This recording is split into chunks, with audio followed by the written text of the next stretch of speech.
Hello friends, welcome back. In this lecture, we'll be recording your valuation chapter revision. So let's start. So your valuation chapter consists of 5 subsections. Section 15 is the crux and there are 5 subsections to your section 15. Section 15 talks about transaction value will be equal to your value of supply. This is your section 15.1. 15.2 talks about additions to be made in your value of supply. Then 15.3 talks about some things which are to be deducted from your value of supply. So 15.3 talks about deductions, 15.2 talks about your additions. 15.4 talks about if there is any condition which is mentioned in a 15.1 is not satisfied, there are two conditions. If any of those two conditions is not satisfied, then value of supply will be determined using rules. In case the conditions specified in section 15.1 are not satisfied, then 15.4 says that you will be using rules to find out the value of supply.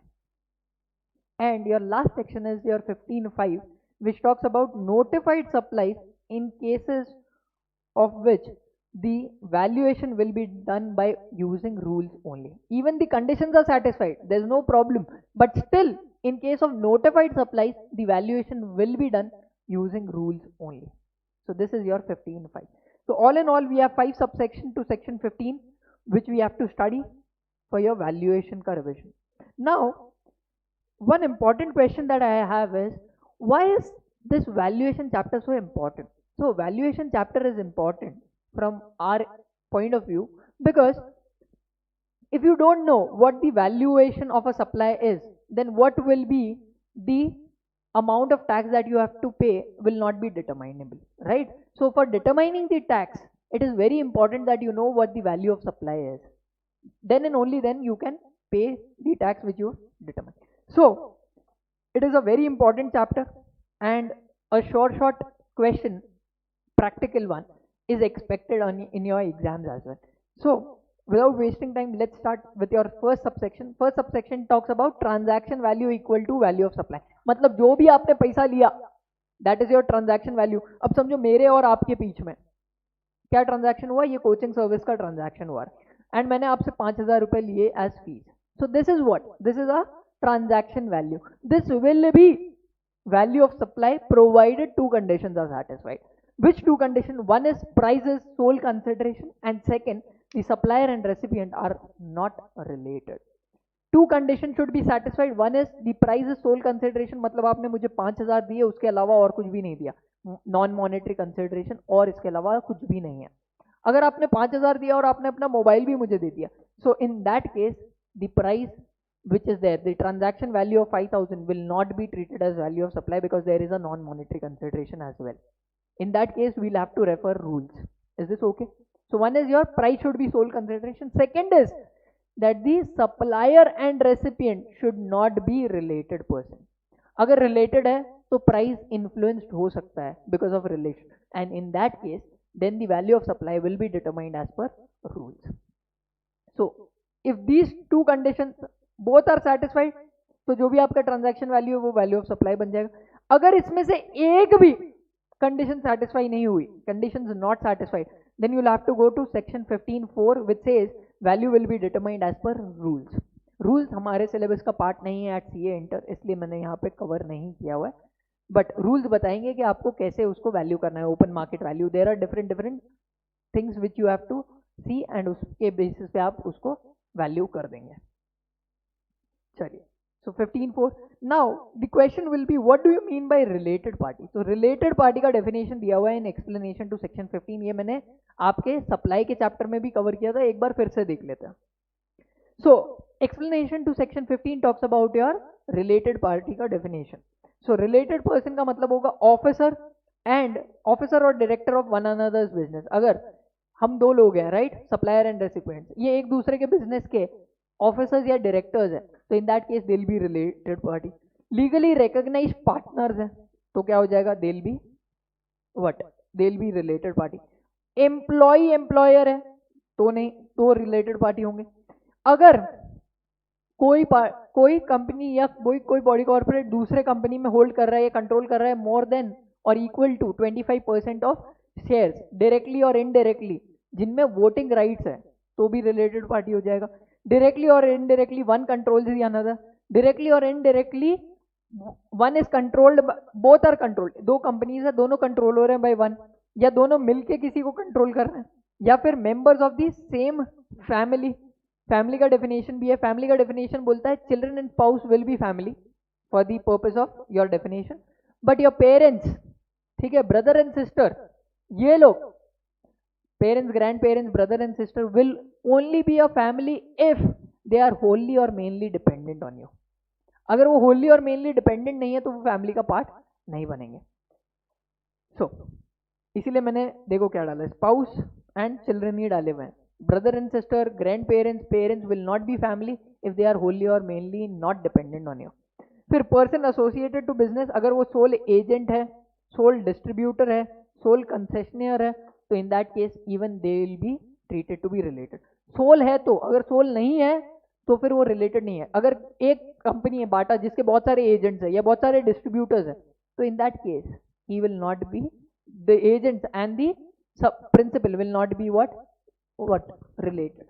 Yes.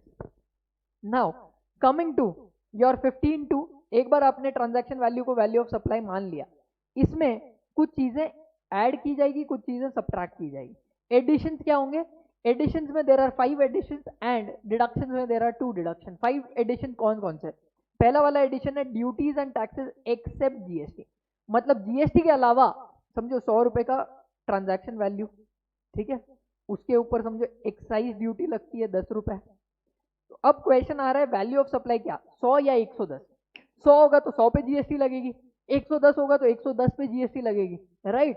तो in that case duties and taxes other than GST will have to be added. जैसे आप movie देखने गए तो आपको movie का show का price था 100 रुपीज, एंटरटेनमेंट टैक्स जो लोकल अथॉरिटी ने लेवी किया वो था समझो 20 रुपीज, और ऐसे करके टोटल हो गया 120. So in that case, the question will arise on what amount should GST be charged, 100 या 120. So valuation बोलता है कि anything other than any duties and taxes other than what your GST will have to be added in your value of supply. इसलिए कितने पे लगेगा? 120 पे लगेगा. So duties and taxes except GST. Sir GST को क्यों एक्सक्लूड कर दिया? GST को इसलिए एक्सक्लूड किया कि वैल्यू ऑफ सप्लाई निकाल किस लिए रहे हो? GST लगाने के लिए. अगर जीएसटी भी ऐड कर दोगे तो फिर मतलब क्या है? सो वैल्यू ऑफ सप्लाई में जीएसटी को छोड़ के बाकी के टैक्सेस ऐड होंगे. फिर any amount which the supplier was obliged to pay, any amount which the supplier was obliged to pay but has been paid by the recipient. कोई amount जो supplier was obliged to pay but recipient ने pay कर दिया and it is not a part of the value of supply, मतलब जो transaction हुआ उसमें उन्होंने इंक्लूड नहीं किया. तो एक एग्जाम्पल है जो आपके स्टडी मटेरियल का ही है. सो ग्रैंड बेस बोल के एग्जाम्पल स्टार्ट होता है. So I will just give you the crux of it. तो कैसा होता है, एक को इवेंट मैनेजमेंट का सर्विस दिया गया, राइट? उसको कॉन्ट्रैक्ट दिया, उसको बोला कि 10 लाख रुपए में मुझे इवेंट करवा के चाहिए, ठीक है. अब उसमें फूड एंड बेवरेजेस वाला जब आया तो सप्लायर जो हमको इवेंट मैनेजमेंट की सप्लाई दे रहा है या इवेंट ऑर्गेनाइज करने की सप्लाई दे रहा है, वो बोलता है कि साहब मेरे पास अभी पैसे नहीं है, आप इसको 2 लाख रुपए दे दो और हमारा जो कंसिडरेशन होगा उसको 10 लाख से हम कम करके 8 लाख कर देंगे, तो आप मेरे को सिर्फ 8 ही देना बाद में. तो सप्लायर ने क्या किया, जो 2 लाख उसको देने थे, किसको? वो फूड एंड बेवरेजेस वाले को, वो उसने नहीं दे के किसने दे दिया? दी रेसिपिएंट पेड. सो ये देखो रेसिपिएंट है, इसने पे कर दिया वो थर्ड पार्टी को, which the supplier was obliged to pay. In that case, it will have to be added while calculating the value of supply. मतलब 8 लाख जो प्राइस चार्ज करेगा सप्लायर प्लस 2 लाख जो इस बंदे को पे किया गया, ऐसे करके टोटल हो जाएगा 10 lakhs and 10 lakhs will be the value of supply. Then any amount which is incidental ancillary जो पे कर दिया गया है, जैसे आपका पैकिंग चार्जेस, ट्रांसपोर्टेशन चार्जेस, जो भी है वो सब, ठीक है. So incidental charges will be added. Then interest penalty और late fee which is paid which is charge to the recipient will be added. मतलब समझो आपने सप्लाई किया 10,000 का, ठीक है, एंड आपने एक कंडीशन डाला था कि अगर आप पेमेंट डिले करते हो तो in that case for every delay over and above 1 month, every single day of delay over and above 1 month will cause you rupees 50 rupees per day ka penalty. So in that case, this penalty amount whichever is charged, yeah, whatever is charged will form part of your value of supply. For example, the penalty comes up to, let's say, rupees what 500 rupees. 10 दिन का delay हो गया, 50 into 10 किया तो 500 रुपए क्या लग गया, interest penalty and late fee, ठीक है। तो ये जो 500 रुपए होंगे इसको भी क्या कर देंगे, वैल्यू ऑफ सप्लाई का ऐड कर दिया जाएगा वैल्यू ऑफ सप्लाई में। इस दिस पॉइंट क्लियर? एंड उसके ऊपर भी जीएसटी लग जाएगी।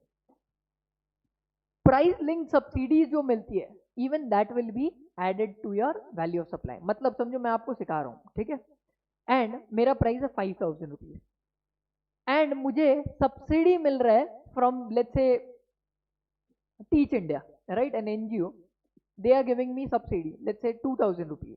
So now 5000 that I've received from you plus 2000 that I've received from whom, from the NGO will be added and total value of supply कितना बन जाएगा, 7000 एंड 7000 पे जीएसटी लगाना पड़ेगा। Is this point clear? But अगर ये subsidy, price link subsidy किससे मिले, अगर गवर्नमेंट से मिली, स्टेट या सेंट्रल गवर्नमेंट, सुनना, स्टेट या फिर सेंट्रल गवर्नमेंट, लोकल अथॉरिटी की बात नहीं हो रही है, लोकल अथॉरिटी से मिलेगी तो उसको ऐड करना है वैल्यू ऑफ सप्लाई में। बट अगर सेंटर और स्टेट गवर्नमेंट दे रही है वैल्यू आपको अगर सब्सिडी, तो in that case that subsidy will not be added in value of supply. चलो एक एग्जाम्पल से समझने की कोशिश करता है। वही अपना 5000 कोचिंग फीस है, ठीक है। अब प्राइस लिंक जितने बच्चे पढ़ोगे उतने 2000 रुपए मुझे कौन देगा, टीच इंडिया एनजीओ देगा, ठीक है।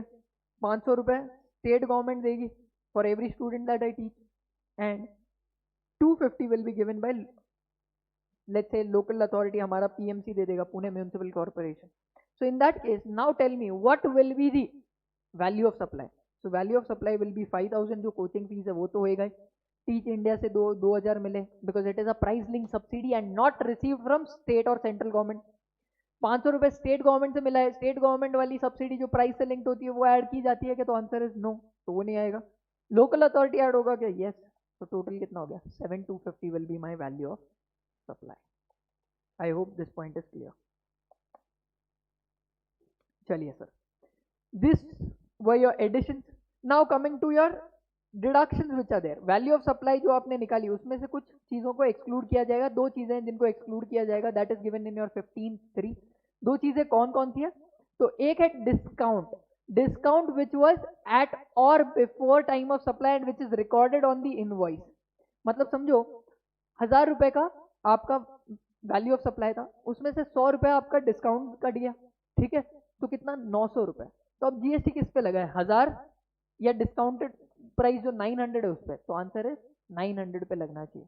Is this point clear? So this is your discount which is recorded on the invoice and is reduced from your value of supply. दूसरा होता है जो डिस्काउंट वाज अग्रीड एट और बिफोर टाइम ऑफ सप्लाई। मतलब जब आपने supply किया या तो उस समय पे या उससे पहले ही आपने अग्री करके रखा था, एंड उसके बाद जो भी आपने डिस्काउंट दिया it is linked with invoice. कैसा होना चाहिए, linked with invoice, linked with invoice होना चाहिए।